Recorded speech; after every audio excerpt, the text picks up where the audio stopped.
I will explain how it works in the real life. Before miscarriage can happen in women, something would have happened. Something would have occurred underneath. There would have been problem underneath underneath, like health care. It can be health issue. It can be anything. It can be abnormalities. Things would have happened before the pregnancy will get to miscarriage, before it stopped growing. I will tell you something about miscarriage.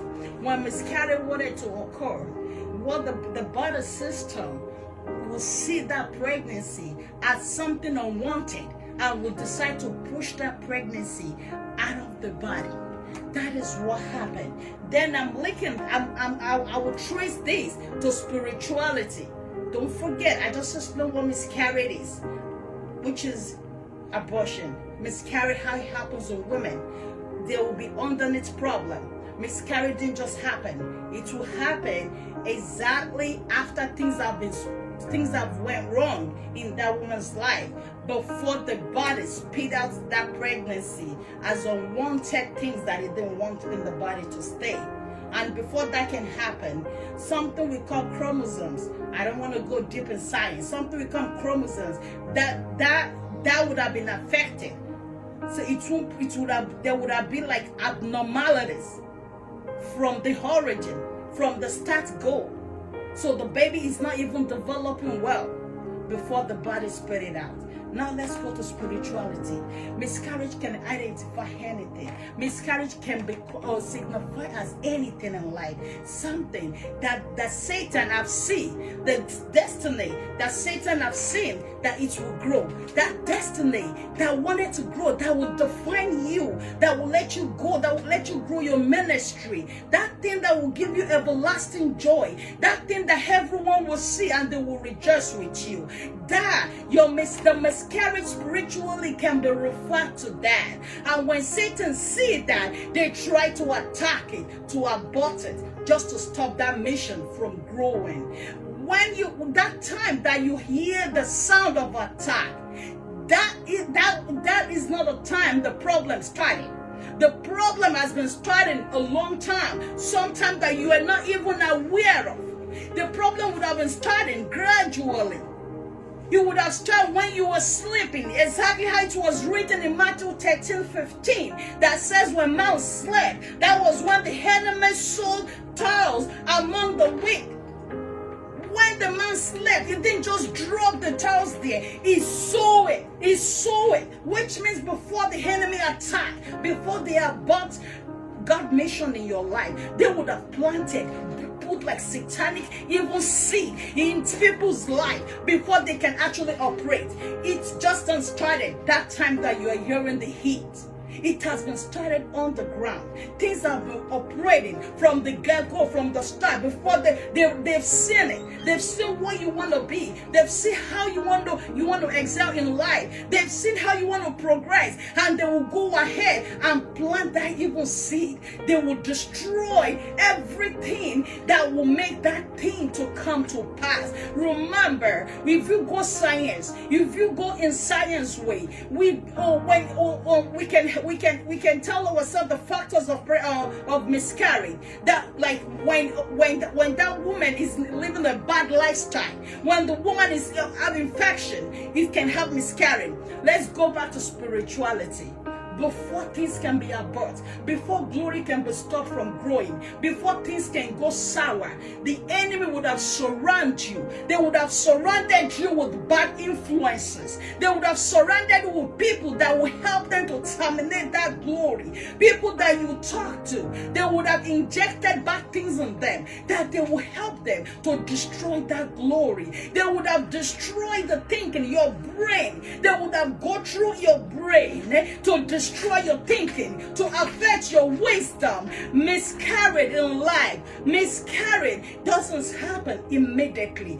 This always go to the foundation. It goes into the foundation to destroy things, to destroy it, to destroy, to nullify it. That's miscarriage in life. When man slept, don't forget, when they are sleeping, when we are sleeping, that is when the enemy will come gradually and sow that thorns in our way.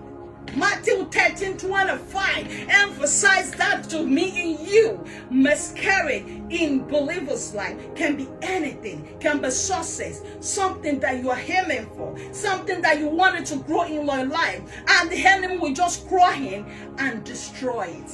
That is their mission. Before they can do that, they would have done a lot of things so it can be happen. That moment that attack happened, that was not the time. I keep repeating it. That was not the time. Things go sour. Things have been destroyed. They have been destroying things underneath. They have been ruling everything. They've polluted the air that you are even breathing in. They get into your friends. They will give you bad advice. They would have destroyed the strength that you used to pray. They would have destroyed your thinking, the wisdom. They would have destroyed everything before they attack. But I have good news for you today.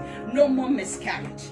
No more miscarriage in your life, because there are a lot of promises in the Bible that emphasize that for me and you, that there will be no more miscarriage in your life, no more abortion of glory, no more abortion of success in your life, no more abortion of prosperity in your life. Because you know what? If you go to Genesis chapter 1 verse 28, let me tell you the good news God says. He says He will bless me and you. He said you should be fruitful and multiply no matter what they do to abort that glory.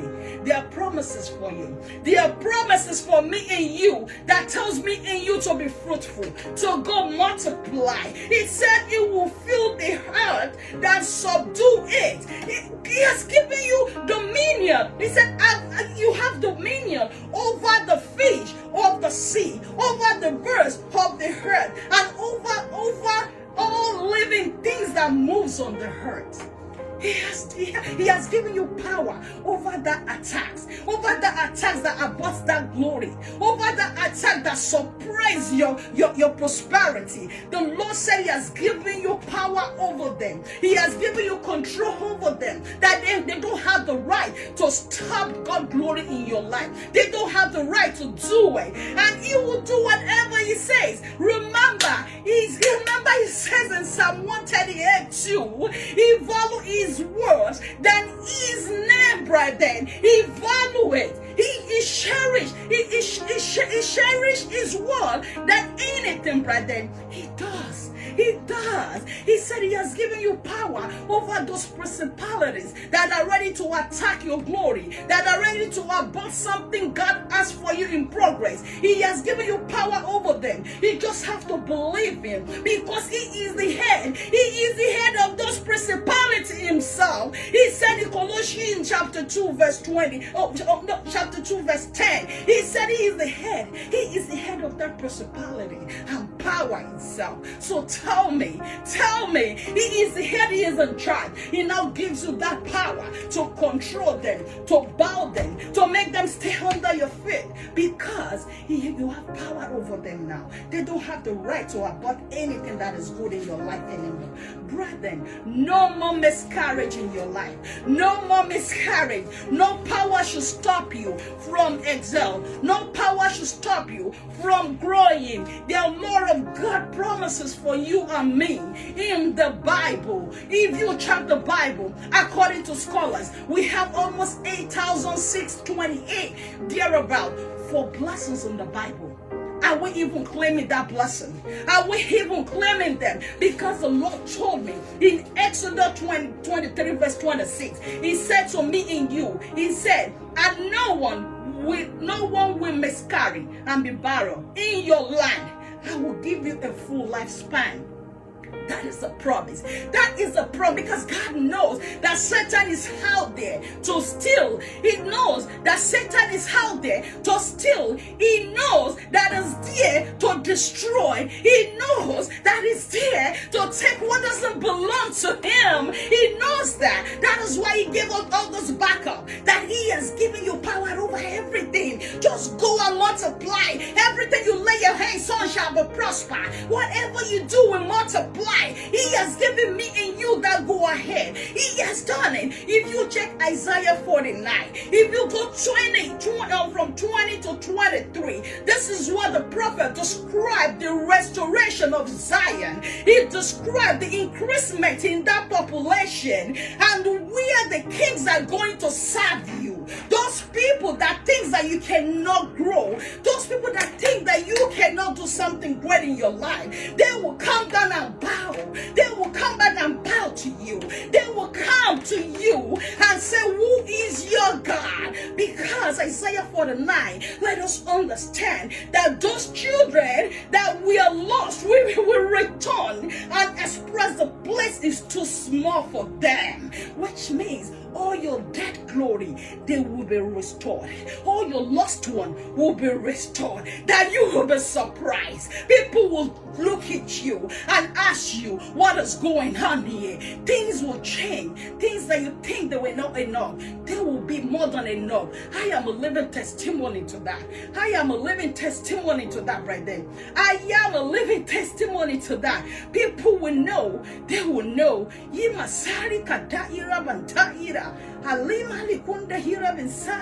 People will know. They will testify. They will let you know. They will tell you that seriously, I will tell. Don't worry, you didn't miss anything. I'm going back. I know I was disconnected. I just connect myself back. Let me tell you, people that thinks that you cannot grow, people that thinks you cannot do something great, they will come again and ask you, how do you do it? I am a living testimony to that. Yes, he did it. I've seen it. I've seen God in so many ways, and he's going to do the same thing in your life. Do not forget, no more miscarriage again. No more, because he has given you power over it. No power has the power to abort your glory, to abort your success. No, you shouldn't give them that right, because God has given you the promises that there is no more, that you will not cry over anything. And he also said, everything that has been taken from you will be restored. If you check that Isaiah 49 from 20 to 23, he said he will restore everything. But I'm going to end my sermon with this, with Deuteronomy 28 verse 2, where it says, all those blessings are yours. They are for you, but you have to obey. You have to obey the word of the Lord, and you will take it. Brother, let's begin to glorify the name of the Lord. Let's begin to adore him. Let's begin to bless his name, because he is Lord.